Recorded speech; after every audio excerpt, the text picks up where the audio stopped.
My name is Jim McGraw. I was the command module pilot of Apollo 19. Contrary to popular belief, there were at least 2 more missions to the moon that were kept secret from the public. I flew to the moon in June of 1973 under the command of Commander Thomas Caird. Our friend Steve Willis was the flight's lunar module pilot. The goal of our flight was to be the first manned landing on the lunar Farside. You see, word has it that the Department of Defense received information that the Russians were going to land in the Fermi crater. So we made up our mind to beat them by landing in the Cherkassky crater, directly to the east of Fermi. Now, as the CMP, I have a boring yet crucial job in the mission. My purpose is to stay in orbit of the moon while Tom and Steve explore the surface below. Whenever I swing back to the lunar near side, I'll report to Earth on their progress, as we'll be out of direct line of sight with mission control while on the other side. Apollo 19 blasted off from Cape Kennedy on June 16, 1973, and made its transorbital interjection after orbiting the Earth twice. 4 days on the 20th, we entered lunar orbit. Tom and Steve flew down through the tunnel that connected the command module with the lunar module, sealed off both compartments, and separated. After I checked the LM through the triangular CM window, they began to make their descent. The procedure went rather smoothly, exactly as we had predicted in the simulations. I watched eagerly as the LM slowly fell to the lunar surface. Soon, my friends were out of sight. As they silently fell to the moon, I heard the excitement in their voices. The closer they got, the more tense they sounded. Eventually, I heard on the radio a loud whoop. "Touch!" Tom yelled. "Engine shutdown," Steve calmly announced. For a brief moment, all was dead quiet. Then, when they realized what they had accomplished, I heard my 2 friends burst out laughing. They had successfully landed on the moon. Within an hour, they had completed their EVA checklist, and I gave Tom a go for the first spacewalk of our mission. No time was wasted in opening the hatch. As Tom got closer to the surface while descending the ladder, he was silent. Soon, he reached the footpad of the LM and stepped off onto the moon. Still, no sound was uttered. No poetic phrase. Nothing. Anxiously, I awaited his report. Honestly, anything would have been fine to hear. Anything at all. Finally, Tom said my name. "Jim, do you copy?" "Yeah, Tom? What is it?" "I'm down," he said, not quite believing it himself. Wide-eyed, I stared at the last bit of Cherkassky as it disappeared over the horizon. I laughed and clapped my hands. "Bravo, Tom. How's the weather down there?" He chuckled a bit. "Clear skies, no clouds, bright sunlight everywhere." Within 10 minutes, I passed back over to the near side out of communication with Steve and Tom. Last report I heard, Steve was coming down the ladder and was going to do some exploring with Tom in the lunar rover. After the planting of the flag, of course. Within moments, I had re-established communication with Houston Mission Control and reported the progress of our mission thus far. Over the radio, I heard the thunderous claps of the 50 men monitoring our flight. Gus, our mission-designated Capcom, congratulated me. "Be sure to tell us what they find in the next swing around," Gus said to me. "That's about all I can do up here," I sighed. Seconds later, I flew from the near-side night into the bright daytime of Farside. "What's the word, guys?" I asked eagerly. There was nothing but silence for a few moments. Then Steve said something. "Jim?" "Yeah, Steve?" "We found something." "Well, what is it?" There was a pause. "We've stumbled across Apollo 18. Apollo 18, reported to have crash-landed back in February in the Tycho crater, on the near side of the moon, with the loss of its CMDR and LMP. The CMP attempted to return to Earth, but the heat shield separated upon re-entry.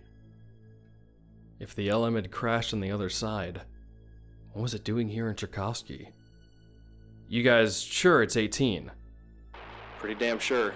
We went inside to examine— Inside? You mean, it isn't crashed? It came down intact?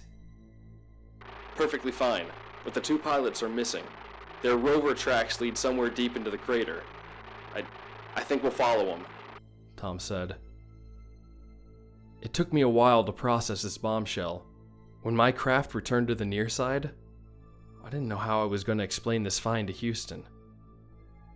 What's the news from Tom and Steve? Gus asked. After contemplating on what to say, I finally decided to be truthful. They found 18. Silence greeted this.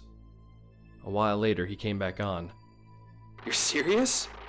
Oh, come on, Gus. Don't play games with me. You must have known about this. How in the hell is something that's supposed to have crash-landed in Tycho located on the opposite side of the moon? Another pause. Then, it's probably just a failed satellite, Jim.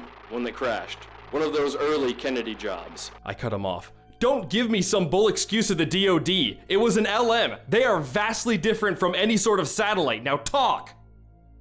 Radio cutoff was coming up in a few seconds. Right before I lost communication, Gus mumbled, I don't know what to tell you, Jim. Daylight flooded the capsule as I drifted back to Farside. Tom, Steve, what's your status? Over, I said into the mic, obviously irritated. Listen, was all Tom replied. What? He's right, Jim, Steve intervened. Listen to the radio. Deciding to play along, I stopped talking and pressed my ear to the circular speaker on the control panel. And that's when I first heard it. There was an absence of static, replaced by a nearly inaudible whisper, along with some sort of mixture of sounds, ranging from clicking to crushing to smacking. The whisper portion of the sound hybrid was indecipherable in what it was trying to say. What on earth is that god-awful noise? I asked, shaking with fear. We're not too sure. It started about 20 minutes after you lost communication with us, Tom explained. Nothing much else had happened when I was on the near side. 10 minutes after I became aware of the noise, Steve said, The rover tracks seem to be going over to that crater over there. As they neared the edge of the crater, the noise increased drastically in volume, almost to a high-pitched shrill. I covered my ears and gritted my teeth. What's happening? The noise died down. It's as if the nearer we go to that crater, the louder the noise gets, Tom said. Where is it from, though? There's no sound in a vacuum, so it must be on the frequency. They had no answer for me. Soon, I was back on the near side. When Gus asked me for an update, I decided not to tell him about the noises. I told him that Tom and Steve were following the tracks of the previous astronauts, and that was that. Within 40 minutes, I was back on the far side, but something was different this time. Tchaikovsky was black. Only Tchaikovsky was black. All the other craters were doused with the blazing light of the sun, but for some reason, this massive crater was jet black, darker than the night sky. It was supposed to be noonday on the surface there.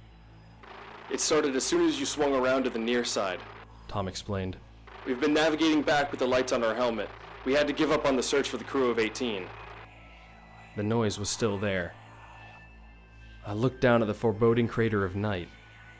It looked like a pit that led all the way to the deepest recesses of hell. I struggled to see the pinprick of light against the dark that would be my friends. Nothing could be seen. It was like the darkness itself swallowed the light. I couldn't take my eyes off of it. Not until it swung out of view over the horizon. What's your status, 19? Gus asked. Tchaikovsky is enshrouded in darkness, I said matter-of-factly. Why? The telltale pause was back. Then the bull excuse. Maybe it's some sort of light phenomenon, like how the poles of Earth experience light for 6 months. I switched off the radio. Not long later, I was back on the far side. As soon as I entered range of communications with the ground crew, I heard heavy panting as if somebody was running frantically. Something was definitely not right. Tom? Steve? What's the matter? Tom is dead! Steve cried between gasps. They got him! They? Who are they? Things! Beings 8 feet high! They're blacker than the night shrouding us! These things rise up from the dust! They flipped the rover! They got Tom! Rise up from the dust? Ascending from the ground to kill us! I'm on my way to 18's LM! I'm a quarter of a mile away! I may make it! You're not making any sense! I was crying at this point from confusion and fear. What are they?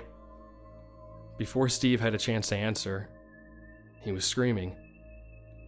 I heard him yelling, pleading, begging whatever had a hold of him to leave him be. I listened as the thing tore his suit to shreds. As oxygen escaped, I could discern some sort of sickening crack, as well as the sounds of ripping flesh. And the last thing that came in from Steve was his last convulsive sob, followed by a pop. Then it was over. I suddenly heard the strange noise, louder than ever, blaring through the radio. Instantly, I switched it off, but the noise continued. I covered my ears until I was back on the near side where it ceased. Switching the radio back on, I screamed at Gus. They're dead! Tom and Steve are dead! Steve said that some things rose up from the dust to kill them! What were they?